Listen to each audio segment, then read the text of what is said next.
Amigos e amigas da TV Suprem, estamos mais uma vez aqui para falar sobre um tema de fundamental importância. Hoje nós vamos falar sobre um novo olhar sobre educação. O que podemos contribuir para a educação no século XXI? Principalmente, nós temos que ter um olhar onde a criança não deve ser educada através do medo, através da coerção, através do castigo, através da ameaça. Porque só sem medos e sem competição e sem ameaças é que nós vamos ensinar a criança a aprender a aprender. Porque muitas vezes se viu no passado aluno como uma visão incorreta dessa palavra aluno, como se fosse aquele que não tem luz, como se ele fosse um pacote onde o professor fosse botar luz ou botar conhecimento dentro dele, como se fosse um objeto inerte, em que ele pudesse ser manipulado de acordo com a vontade do seu professor, botando suas ideologias, suas crenças, suas formas de pensar, sem que houvesse uma mente pensante, sem que houvesse uma pessoa que tivesse a liberdade de pensamento, a capacidade de ter um coração e uma mente aberta e pudesse ter a faculdade de raciocínio e discernimento. Então, a nossa missão como professores, como pais e cidadãos de bem, é ensinar a criança a ter capacidade de aprender. Para isso, a gente tem que ensiná-la a gostar daquilo que ela está lendo, gostar daquilo que ela está aprendendo e ela ser estimulada na sua curiosidade, na sua capacidade de aprofundamento. E, através da pesquisa, ela, por si mesma, chegar às suas próprias conclusões. Então, nada mais correto que dizer que uma educação correta precisa de liberdade. Ora, mas o que é liberdade? Liberdade é um estado de abertura da mente, onde o conhecimento não está a serviço de nenhuma ideologia, de um eu pessoal, mas como uma meta para chegar na sabedoria. É importante também dizer que liberdade não é permissividade, não é que a pessoa possa fazer o que quer sem respeitar o direito do outro ou não estar adequada à sociedade em que ela vive. Ela tem que conhecer as leis, ela tem que conhecer a cultura e ela tem que se adequar aos limites em que ela não cause nenhum mal, nem a si nem aos outros. Então, há que haver uma certa contenção. Isso é importante, o Dalai Lama sempre falou. Há que haver liberdade, mas também há que haver contenção. E no caso dos jovens e das crianças, significa dar limites com amor. É importante você falar, não pode debruçar sobre o peitoril da janela, não pode abrir a geladeira suado, não pode dormir depois de tal hora. Você tem que dar limites, não é? É como lá na Argentina se fala, não é, Giovanni? Não ponga o dedito na tomadita, senão toma um choquito. Então, o pai e a mãe têm que ensinar. E aqui choquito não é chocolate, aquele choquito delicioso, não estou fazendo nenhuma propaganda, é um choque elétrico. Então, os pais, os cuidadores, têm que dar uma educação correta com liberdade, mas sem permissividade, com limites e com amor. Só assim vai poder florescer uma sensibilidade que se expressa como uma inteligência, como uma curiosidade saudável, em que as pessoas vão poder se integrar com a natureza, em que não vai ser apenas aquela questão de memorização ou de aprendizado, de cálculo, redação, leitura, geografia, história. Não, essas coisas são importantes, como é importante também nós nos adequarmos à realidade do mundo. Mas a criança não tem que ser adequada ou condicionada a prestar provas, a fazer Enem, a fazer um vestibular e a buscar um emprego para ser rica, para ficar só preocupada em sobreviver, que é o que nós chamamos de luta pela vida.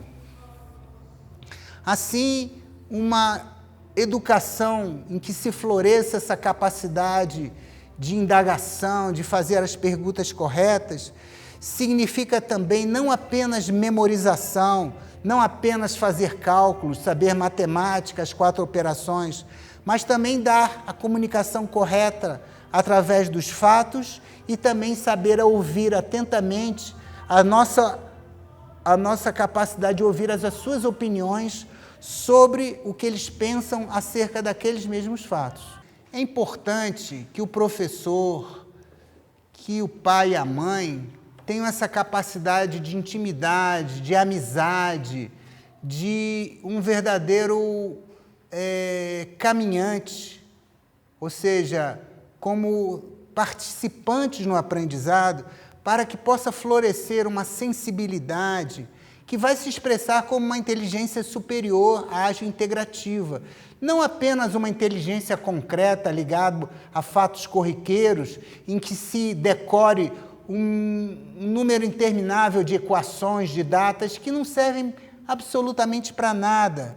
O importante é que a gente faça nascer uma inteligência ligada à intuição, integrada, que tenha uma mente compassiva, ligada à realidade atual e com um olhar verdadeiro e inclusive sobre todos os reinos da natureza, sobre o mineral, vegetal, o animal, os homens e até sobre o reino invisível também.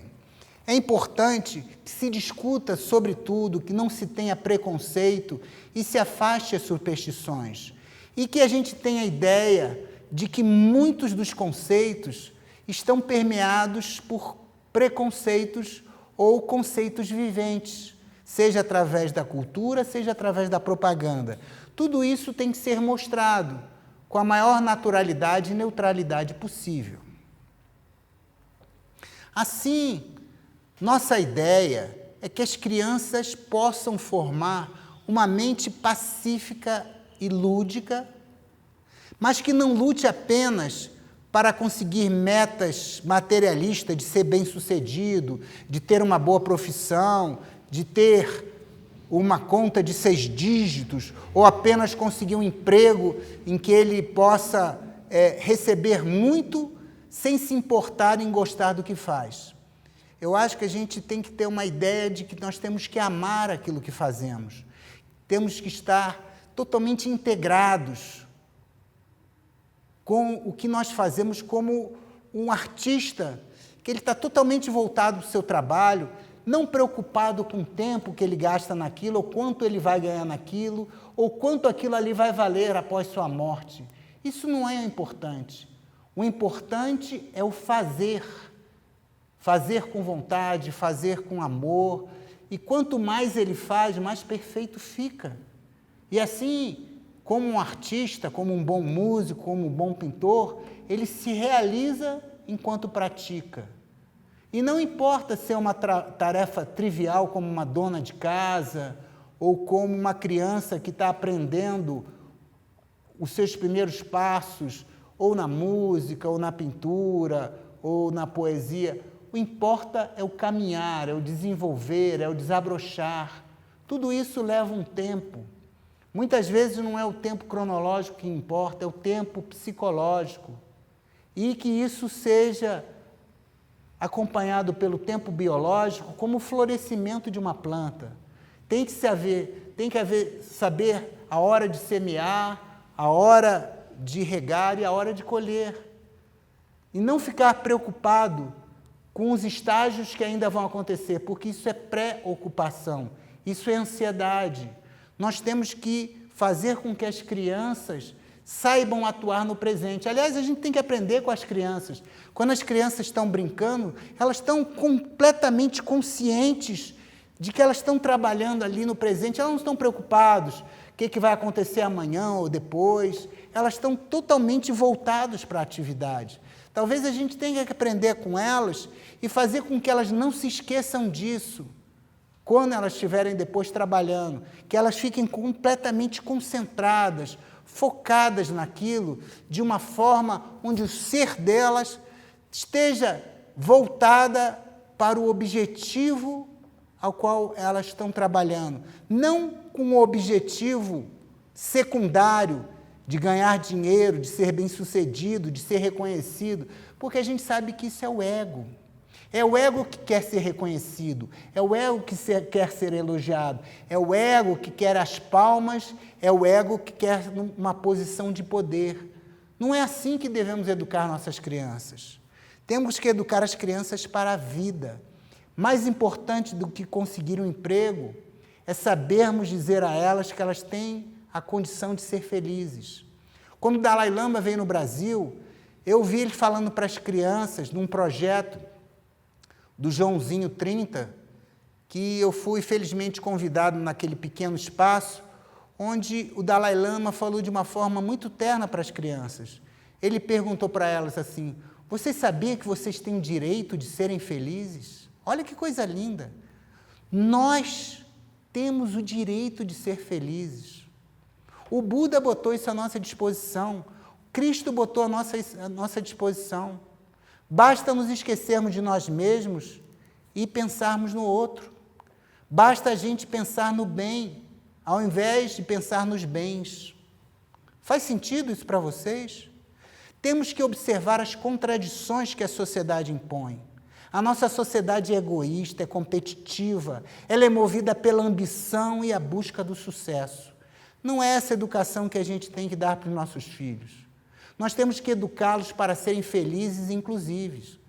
Sabe o que vai acontecer no próximo 40, 50 anos? Os empregos vão acabar. Vai ser tudo dominado pela máquina.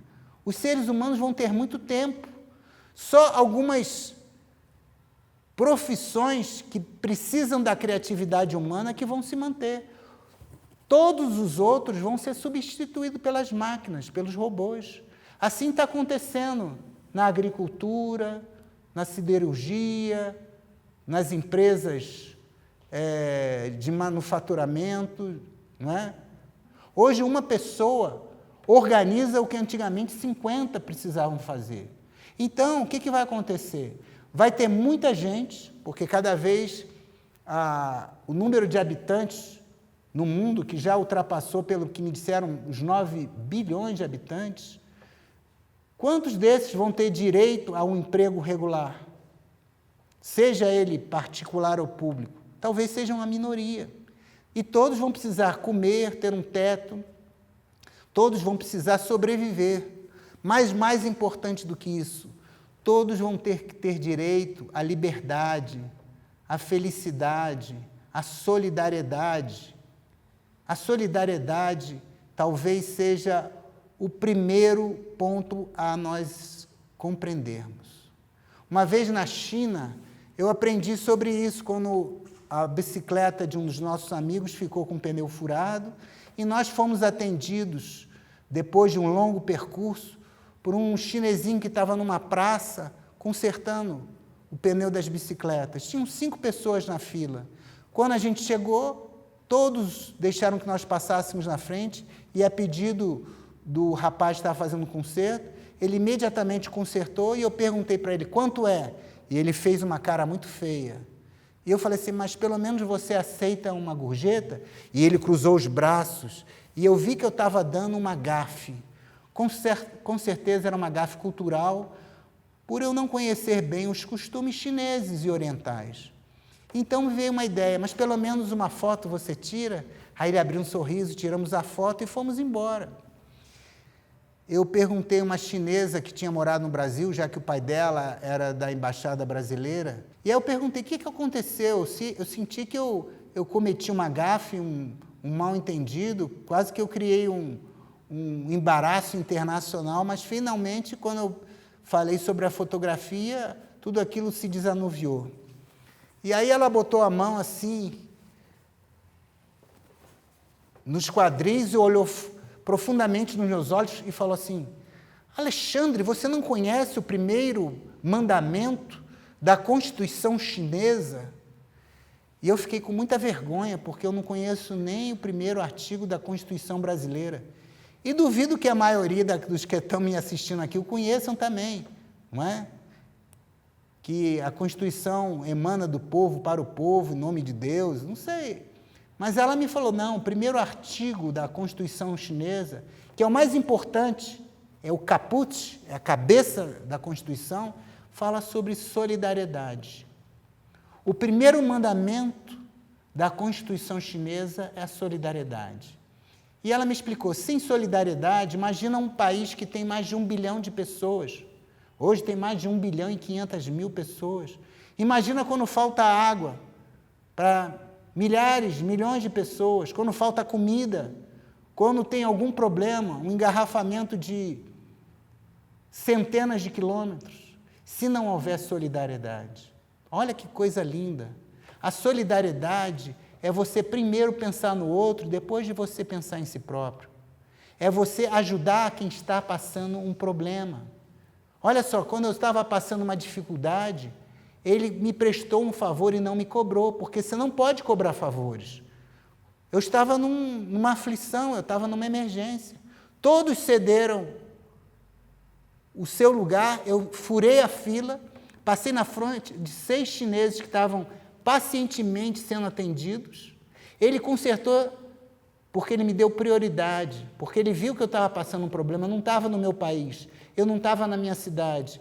Eu tive muita dificuldade de chegar até ele, porque naquela época não existiam lojas de bicicleta.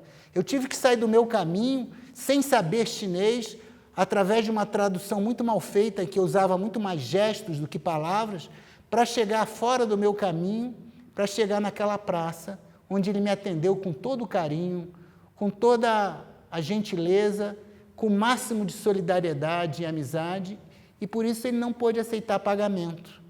E quando eu ofereci uma gorjeta, que é quase que uma corrupção, no sentido de que você não pode aceitar nenhum tipo de presente quando você faz um favor, a coisa se complicou mais ainda. Quando eu percebi que aquilo não funcionava, e intuitivamente eu vi que eu estava errado, pedi para tirar uma foto. Pronto, se desanuviou. Uma foto é uma coisa entre amigos, onde nós reconhecemos o trabalho do outro, onde há educação, muito obrigado, e você me salvou, e o outro responde, de nada, foi um prazer tê-lo ajudado.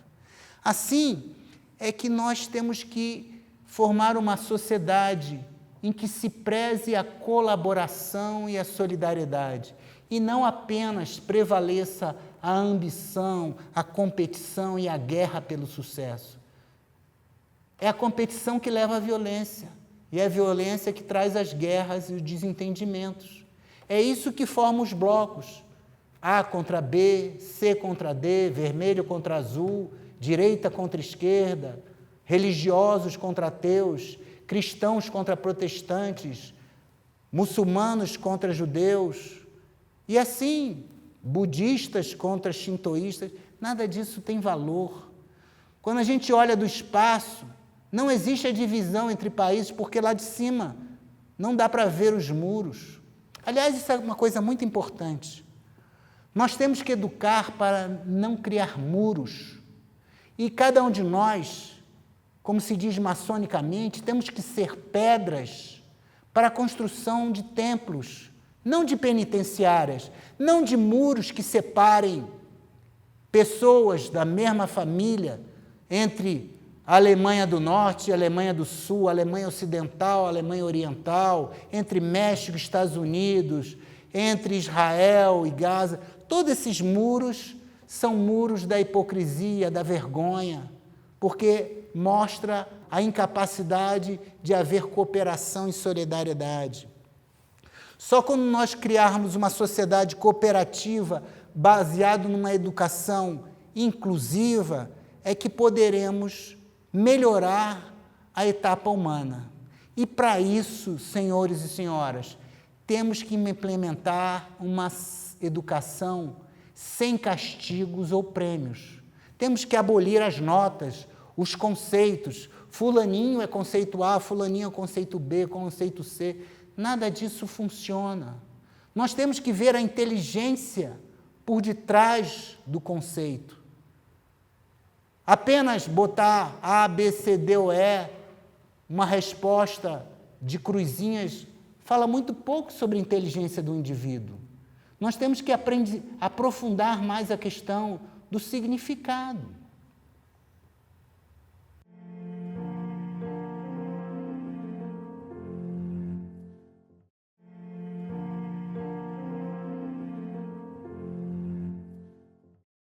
Eu lembro muito que eu fui num pediatra quando eu era pequeno, que é o saudoso Rinaldo Delamare. Era um pediatra maravilhoso, ele tinha um livro que se tornou um best-seller. Ele tinha posto uma psicóloga para ver o QI das criancinhas. E eu lembro que a psicóloga fez uma entrevista comigo e perguntou: meu querido garotinho Alexandre, quais são as frutas que têm água? E eu fiquei pensando, fruta que tem água, fruta que tem água. Eu pensei, olha, as frutas têm líquido, água. Sim, o coco. Coco tem água, água de coco. E eu falei assim, uma segunda fruta que tem água. Aí eu fiquei pensando, melancia, laranja, limão, nenhum deles tem água, eles têm líquido, têm suco. Aí eu falei, olha, não sei, eu desisto, eu só conheço o coco. Aí ela falou assim, mas você é muito burrinho mesmo, olha só, tem a maçã, tem a laranja, tem a lima, tem a tangerina. Eu falei assim, não, minha querida, água não, tem suco, tem líquido. E ela ficou me olhando assim com uma cara, eu falei, isso não é água, você perguntou água, não suco ou líquido. Então, quem é que tem inteligência? É aquilo que você responde que está correto ou a resposta que ela quer ouvir que é a correta? Então, nós temos que ter um pouco mais de mente aberta. E para ensinar, e para valorizar, e também até para entender, nós temos que gostar daquilo que fazemos. Temos que sair da caixinha. Para isso, o professor, o pai, a mãe, o instrutor também tem que se autoconhecer. Não pode ser limitado apenas pelos condicionamentos. Os condicionamentos a gente sabe bem qual é. É a busca do prazer e a fuga da dor. Não é para isso que a gente deve buscar os estudos ou buscar um bom emprego. A gente deve buscar aquilo que vai nos fazer felizes e realizados. Temos que entender que o apego nos leva ao sofrimento. Dr. Murilo Nunes de Azevedo, que foi presidente da Sociedade Teosófica, ele conta que uma vez, se não me engano, ele foi formado em 4 escolas Zen, Escola Soto Zen, Escola da Terra Pura e outras escolas. Murilo Nunes de Azevedo é uma pessoa ímpar, foi um professor que ajudou muitas gerações. E ele conta um episódio que o monge resolveu ensinar o que era apego para ele. Ele falou assim, segure esse bastão de madeira com toda a sua força. Aí ele pegou no bastão de madeira, eu acho que na verdade era um bastão até de bambu, não é? Ele estava no Japão, e ele segurou aquele bastão de bambu com toda a força dele. E o mestre dele, que deveria ser um grande sensei, num ato de muita rapidez, arrancou o bastão da mão dele. Como ele estava segurando muito forte, com muita intensidade, a mão dele sangrou. Estava completamente machucada, ferida. E ele mostrou para o monge, olha, e o monge falou assim, nunca mais esqueça, o apego traz a dor e o sofrimento. Nunca mais ele esqueceu. Felizmente, nós não tivemos que passar por isso, mas nós podemos aprender com a lição dele. O apego traz dor e sofrimento. E o medo? O medo é a repulsão. É o outro lado da moeda que também traz sofrimento, da moeda do apego. É a repulsão, aquilo que a gente tem medo ou que a gente não quer encarar ou não quer ver. É através do medo que a gente constrói esses muros, em que nos usam como tijolos ou ladrilhos cimentados pelo medo, cimentados pelo condicionamento da ignorância, do preconceito, da superstição. Não podemos ser utilizados dessa forma. Nós temos que ser pedras que construam uma coisa maior. Como diz o Maçons, se nós tivermos que construir alguma coisa, que construamos palácios a virtudes e masmorras aos vícios. Essa deve ser a nossa construção como cidadãos de bem, mas com consciência, que ninguém use a nós como se fôssemos pedras inanimadas, porque nós somos pedras vivas. Nós temos que nos polir, nos lapidar, mas temos que ter consciência do nosso valor e aonde nós estamos construindo o nosso edifício. Com que pedras, com que coletividade? É um muro que separa? É um muro que destrói? Ou é uma casa que protege? É um templo que abriga? É um palácio para a proteção? Ou é uma biblioteca? Ou aquilo é uma prisão? Seja num zoológico, seja num cárcere. Temos que saber muito bem que nós não podemos ser utilizados como massa de manobra. Para isso serve a educação. Não basta você pensar, basta você entender. É por isso que eu acho muito importante que não se usem drogas, porque as drogas anestesiam, as drogas nos tornam indiferentes, as drogas nos isolam da sociedade. Nós somos seres gregários, seres sociais. Nós temos que nos ver uns nos outros através de um espelho, através de uma forma compassiva, colaborativa e amorosa, ainda que silenciosamente. Não podemos nos isolar, não podemos nos anestesiar e não nos podemos ficar indiferentes ou fora da realidade. Perder a lucidez é perder a capacidade de análise, de ter discernimento, ter a capacidade de escolha. Aí reside a liberdade. Então, quando a gente educa de uma forma bondosa, harmoniosa, amorosa, o ser humano se torna um ser com as capacidades que vão germinar naturalmente das sementes que tem dentro dele. Ele vai ser tolerante, ele vai ser compassivo, ele não vai ser apenas um mero técnico especializado, seja em saúde, seja em ciências exatas, seja em mecânica. Ele vai ser uma pessoa que tem uma profissão também, mas ele vai ser um amante da natureza, ele vai ser um amante do conhecimento do ser humano, da psicologia, da antropologia, da capacidade de olhar na natureza, de sentir o aroma das flores, de ver o azul do céu, de sentir a brisa do vento, de sentir a agradabilidade de entrar no mar, ou no oceano, ou numa piscina, num lago.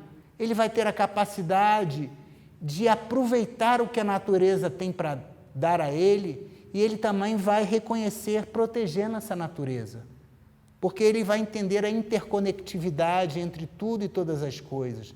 Ele vai reconhecer a interdependência que ele tem com os outros seres humanos, não só da sua família, mas também com os estrangeiros, com toda a sua comunidade, com as pessoas de todas as cores, de todas as nacionalidades, independente de classe social, poder aquisitivo. Ele vai ser uma pessoa que vê além das divisões.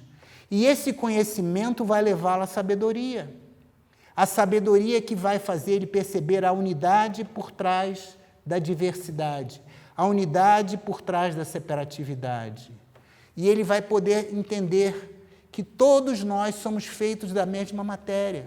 Ele não vai ficar condicionado ou apegado ao seu corpo, porque esse corpo nem é meu, nem é seu, nem é dele, é emprestado. Nós pegamos da terra e a terra teremos que devolver. Será que a gente percebe isso? Por isso que a gente fala, esse é o meu corpo, esses são os meus pensamentos, as minhas emoções, e não vamos nos confundir com ela. Eu não sou os meus pensamentos, eu não sou as minhas emoções, eu não sou o meu corpo, mas eu tenho para o meu uso, e durante um tempo muito limitado. Minhas opiniões podem mudar, meu corpo pode mudar, minhas emoções podem mudar, mas eu posso ter o controle de como eu vou mudar isso. E eu posso mudar para melhor. Daí o caminho do autodescobrimento, daí o caminho da autopurificação, daí o poder do amor. Um ser tolerante, um ser bem educado vai ser amante da natureza. Ele vai ser amante dos animais. Ele vai proteger as crianças. Ele vai proteger os outros seres, sejam eles mulheres, viúvas, empregados ou desempregados, brancos ou negros, russos, chineses, americanos ou vietnamitas.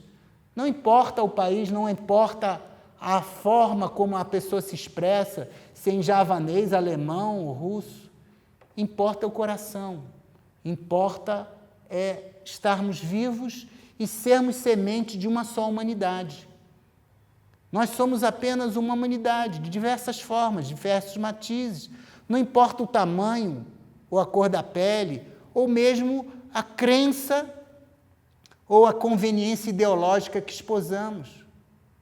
Nós temos que ser seres integrados, seres que tenhamos a capacidade de ver e escutar, a capacidade de não destruir, a capacidade de nos integrar, a capacidade de ser sensível.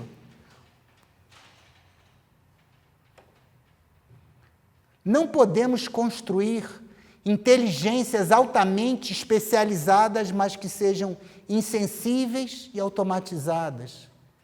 Hoje o que falta mais é empatia. Nesses tempos de Covid e pandemia, nós temos que ter empatia. Já são mais de 320 mil mortos no Brasil, mais de 3 milhões de mortos no mundo, mais de 5 mil mortos no Distrito Federal. Os hospitais já não têm vazão, já estão construindo tendas para empilhar corpos, porque não tem velocidade suficiente para eles serem enterrados, já não tem lugar mais nos frigoríficos e nas geladeiras. Gente, nós estamos passando um momento crítico na nossa sociedade. Se nós não tivermos empatia, nós não vamos sair desse problema que nós mesmos criamos. Essa crise foi criada por nós, por nossa interferência na natureza, na nossa interferência na destruição do habitat dos animais selvagens, na nossa inabilidade em não sabermos nos alimentar propriamente, em utilizarmos de carne contaminada com vírus, bactérias, que não habitavam o reino humano, mas agora estão pulando do reino animal para o reino humano, criando problemas onde normalmente não existiam. O coronavírus já era muito conhecido. O coronavírus já habitava os gatos, os cachorros, tanto animais domésticos como selvagens. Mas já sabíamos que ele poderia entrar na etapa humana e se tornar uma doença transmissível. Olha, aconteceu. Mas nós não podemos ser egocêntricos, nós não podemos ficar isolados, nós não podemos ficar enrijecidos e paralisados pelo medo. Através das máquinas que mantêm a comunicação, como a internet, como a televisão, como o rádio, e como o Zoom aqui que a gente está falando, através do Outlook, através do YouTube, nós podemos nos integrar, nós podemos nos interrelacionar e buscar soluções. Seja através da vacina, seja através do distanciamento social, através de uso de mecanismo de antisepsia e asepsia. Lavar as mãos, usar álcool gel, evitar as aglomerações e ouvir os técnicos capacitados. Há momentos em que se precisa de um lockdown. A vacina, quando começa, dá uma falsa impressão de resolutividade, de solução, mas isso é que aumenta o número de casos. Então, em todos os países onde começou a vacinação, os casos se multiplicaram.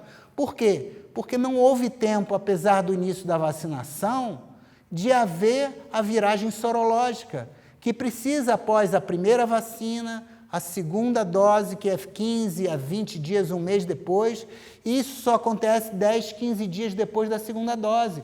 O organismo precisa de um tempo para produzir os anticorpos, para se proteger. Então, às vezes, o lockdown, o distanciamento, o ficar em casa é necessário enquanto a vacina progride. Mas se não tem vacina para todos, se as doses são feitas ainda com pouca quantidade, isso aumenta a ansiedade da população.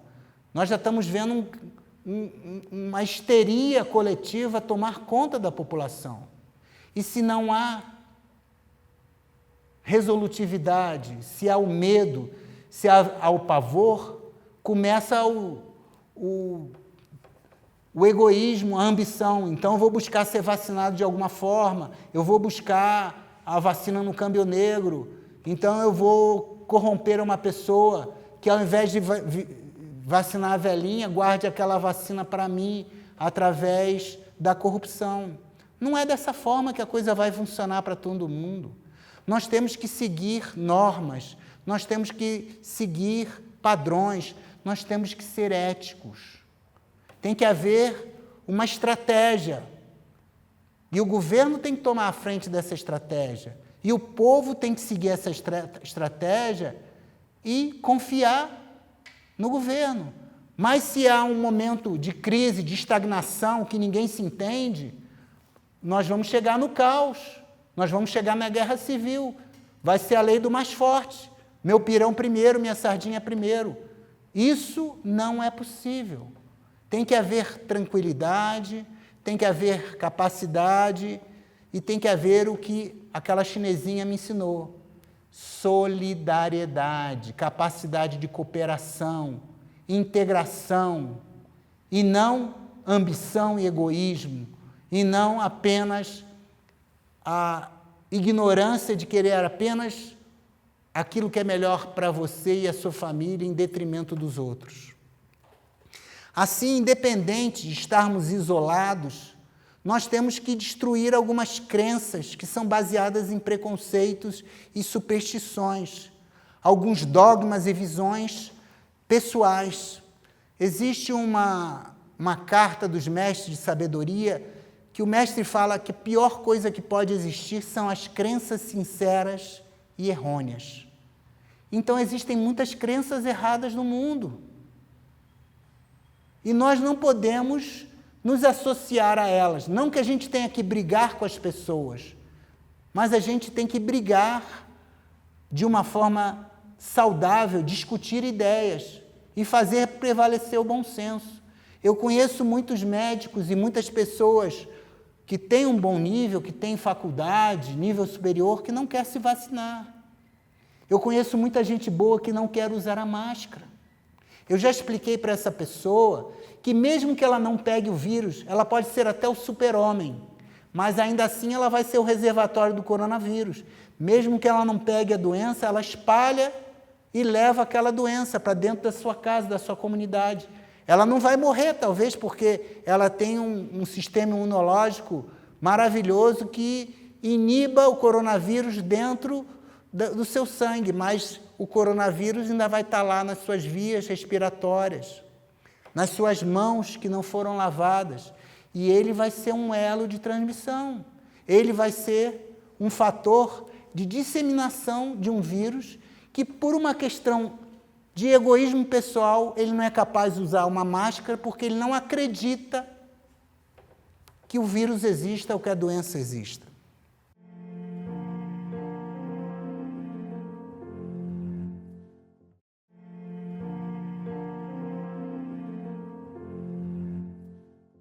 O ser humano já passou por muitas mudanças. Antigamente, o negro e o índio não tinham alma. Os animais também poderiam ser usados de qualquer forma, porque eles não eram nenhum objeto. Agora, pelo menos, já existe o crime ambiental. Em alguns países, já se falam que os animais são seres que precisam ser respeitados, como seres sencientes, que sofrem, sentem a dor, apesar de não conseguir se expressar numa linguagem como ser humano. Temos que proteger a natureza, temos que proteger as crianças, temos que proteger as mulheres e temos que proteger a nós mesmos da violência, da pandemia e também do preconceito, da ignorância e da superstição. Nós temos que entender que aquelas fórmulas antigas que falam que é a violência que vai trazer a paz, não é uma verdade. Não é através da guerra que a gente vai chegar à paz. Nós não temos que nos preparar para a guerra para ter a paz. A paz é o começo. Não é através das armas, não é através da violência e da intimidação que chegaremos a uma sociedade pacífica e integrada. Para isso, a educação é fundamental. A educação tem que ser ensinada para que a não violência seja uma expressão, a inofensividade seja uma expressão natural de nós respeitarmos a debilidade e a fraqueza dos outros. O mais forte ajuda o mais fraco. É através da inteligência sem sabedoria que construímos as câmaras de gás, os muros, os campos de concentração. Alguém construiu aquele gás. Foi um químico. Algum engenheiro ou arquiteto construiu aqueles muros, aquelas casas. Da mesma forma, os instrumentos de tortura que aconteceram na Idade Média, na Inquisição, a cama de Procusto. Se a pessoa era maior do que a cama, cortava um pedaço. Se ela era menor, se esticava. Quem foi que construiu as solitárias? Quem foi que construiu as cadeiras que dão choque, as cadeiras elétricas, para fazer as penas de morte? Quem é o ser humano que decide sobre a vida e sobre a morte de outro ser humano? Nós não temos essa capacidade. Não é o ser humano que outorga a vida ao outro. É uma coisa muito maior. É a própria vida que se multiplica e que se expande e que volta novamente a deixar de existir, porque tudo é um ciclo de expiração e inspiração, de morte, de vida, de luz e de trevas. Nós não temos capacidade de fazer muita coisa.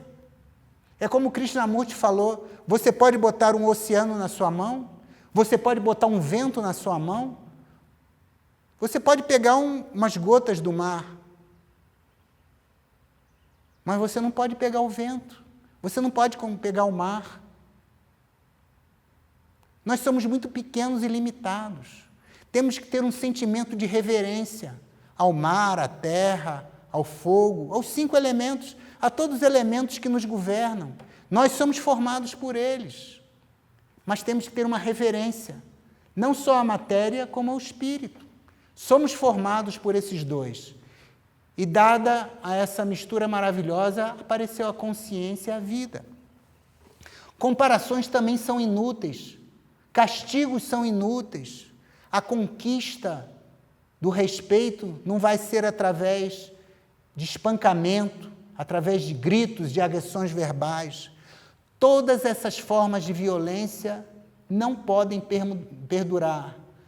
Nem a antiga palmatória que vigorou na época dos nossos avós, e até de alguns, porque senão pais e mães ainda, dependendo da idade, que conheceram aquela palmatória, não é? Que conheceram o cinto, que conheceram a sandália, não é? Que até hoje se brinca, né, da vara da criança e da juventude, que era uma vara de marmelo, né? Que era uma vara para espancar as crianças. Nem com animais isso funciona mais.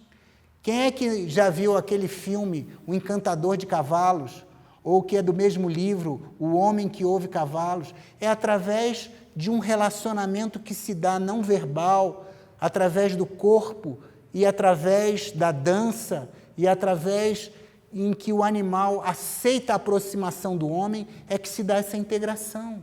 Assim também tem que ser a integração entre o homem adulto, entre homem e mulher, entre um povo e outro. Só quando a gente botar foco, só quando a gente aprender essa dança do avançar e recuar. E o que eu falo para vocês, leiam esse livro, vejam esse filme, que foi estrelado pelo famoso ator Robert Redford. É através do avançar e recuar que nós dançamos a dança da Shiva, a dança da vida, a dança de Shiva. Shiva está vigorando, a dança dele está mostrando a mudança. Ele veio para destruir, para mudar aquilo que não serve mais. Um novo mundo vai nascer. Muitos vão morrer, alguns vão sobreviver. E o que nós vamos fazer com isso? Qual vai ser o novo normal? O que vai restar? dessa sociedade?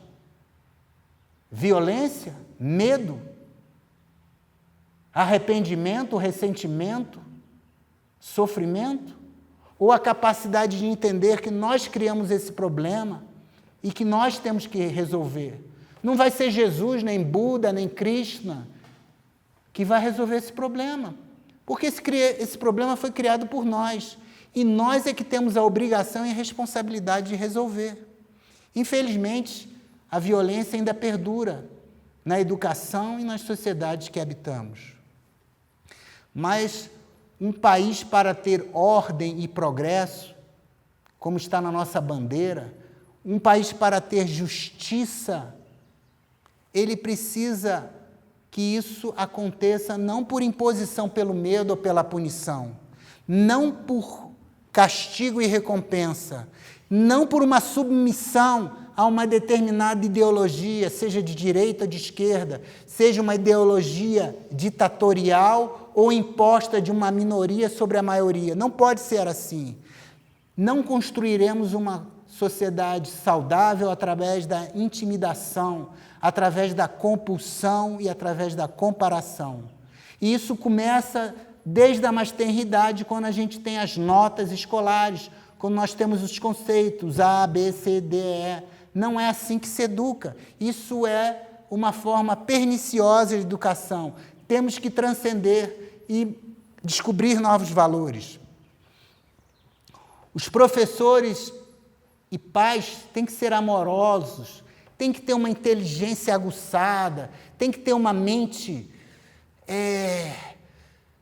vigorosa, uma mente aberta, um coração puro, como se diz, um intelecto ardente. E tem que abandonar as velhas fórmulas, que não servem mais, métodos que usavam a violência, métodos que estavam baseados em crenças de condicionamento através de crimes e castigos e recompensas, não funcionam mais. Essas novas crianças já aprenderam, já vêm já sabendo tudo, elas que vão nos ensinar. A gente tem que aprender junto com elas, mas temos que ter uma convivência harmoniosa, através da colaboração, através da cooperação, através da empatia. Então, a gente tem que aprender a construir um ambiente de liberdade, com disciplina, mas é uma disciplina interna, que a pessoa adquire e internaliza porque ela sabe que aquilo é verdadeiro e importante. E não é imposta para uma adaptação a um grupo, seja ele cultural ou religioso, ou mesmo societário. As adaptações acontecerão normalmente porque há empatia, porque há amor, porque há respeito, porque há interdependência. Não há imposição através de uma disciplina externa, através da violência e da compulsão. Então, nós temos que ensinar que viver é relacionar-se. Viver é perceber através do outro, através dos espelhos, e que nós vamos aprender através dos nossos erros e acertos, mas principalmente através do respeito, através de saber que nós podemos fazer tudo o que quisermos, desde que respeitemos ao outro, que não prejudiquemos ao outro e que não prejudiquemos o meio ambiente e nem prejudiquemos a nós mesmos. Que tenhamos, em primeiro lugar, a prioridade de não fazer mal, de fazer o bem, de ajudar, de cooperar. Assim a gente vai poder trazer o tecnológico com o religioso. Poderemos associar a atenção à vivacidade. Poderemos trazer o belo, o bom e o verdadeiro junto com a generosidade. Podemos construir uma sociedade com menos violência, com menos competição e mais cooperação e inclusividade. É isso que a gente precisa hoje. Amor, cooperação, justiça, mas uma justiça que venha de dentro, não uma justiça de poucos sobre muitos, não a justiça dos homens, mas a justiça da verdade, a justiça divina, em que todos estão contemplados. Então, uma educação transformadora, ela tem que ser baseada numa compreensão iluminada, tanto da natureza como dos valores humanos, dos valores que são inalterados através das idades, que chamamos de valores universais. Esses nunca mudam. O amor, a coragem, o discernimento, a solidariedade, a empatia, a alegria, o contentamento, todas aquelas virtudes que fazem do ser humano e de uma sociedade uma semente que vai florescer em saúde, em alegria e contentamento. E, pasmem, muito mais produtiva, muito mais alegre, muito mais cooperativa, porque tudo vai ser dividido de acordo com os talentos e com a necessidade de cada um. Uma sociedade com muito menos leis, com muito menos limites, porque cada um saberá internalizar aquilo que é importante, o que é certo, o que é errado, o que é bom, o que é mal. Porque nós temos que iluminar nossa natureza com esses valores universais, com essa compreensão da vida, que respeita a natureza, tanto interna quanto externa. Quando eu falo de natureza, é ecologia. Há 30 anos atrás nem se sabia o que era essa palavra, hoje toda criança já sabe. A ecologia é fundamental. Então, nós temos que ter, sim, um sistema de educação que contemple tudo. A matemática, o português, a geografia, a história, os idiomas, mas que também que tenha a filosofia de vida. Que a criança entenda sobre os seus veículos, o seu corpo, suas emoções, seus pensamentos, e que elas corporifiquem essa filosofia, que elas implementem um sistema novo, revolucionário, e que assim elas tenham uma visão mais ampla da vida, uma visão que transcende a simples sobrevivência, uma visão que não enfoque apenas na estabilidade econômica, que não se foque apenas na competição econômica, na competição social, na escalada de ganhar postos entre as classes sociais, que a gente não tenha mais a rivalidade econômica ou social de classes. A gente tem que aprender a transcender essa visão de castas, de classes, de cores, de convicções ideológicas. Temos que construir uma sociedade que tenha uma religião baseada no amor, na tolerância e na compaixão. E, por fim, a educação tem que mostrar que o amor está além das instituições, inclusive a instituição do casamento, a instituição da amizade, a instituição do namoro, a instituição pessoal daquilo que é o seu egoísmo pessoal, que muitas vezes é confundido com a satisfação dos sentidos. O amor não é prazer. Liberdade não é libertinagem. Amor não é paixão. Amor tem a ver com reverência, com amizade. Amor tem a ver com sorrir e contentar-se. Amor tem a ver com sacrifício. Amor tem a ver com inclusividade e interdependência. Amor tem a ver com fraternidade. Assim, para apreciarmos uma nova humanidade, nós temos que investir numa educação além dos preconceitos, além das nacionalidades, além da necessidade da busca pela vida e da busca de segurança. O medo não pode ser uma ferramenta para a motivação. O medo não pode ser o condicionamento para educar as pessoas a se comportarem de uma determinada maneira. Nós temos que criar ambientes calorosos, integrativos e carinhosos, onde que haja uma atitude de expressão verdadeira, do florescimento da capacidade de cada um, no seu tempo, no seu momento, para assim podermos acentuarmos um ambiente de benevolência, de crescimento e cooperação mútuos, onde o bem-estar e a felicidade estarão colocadas em primeiro lugar, onde os alunos entenderão a necessidade do autodomínio e da autodisciplina, onde as regras serão necessárias, sim, e a firmeza vai se estar ao lado dos limites como uma forma da linguagem do amor, como uma necessidade da expressão da assertividade dos pais e dos alunos em benefício das crianças que não têm discernimento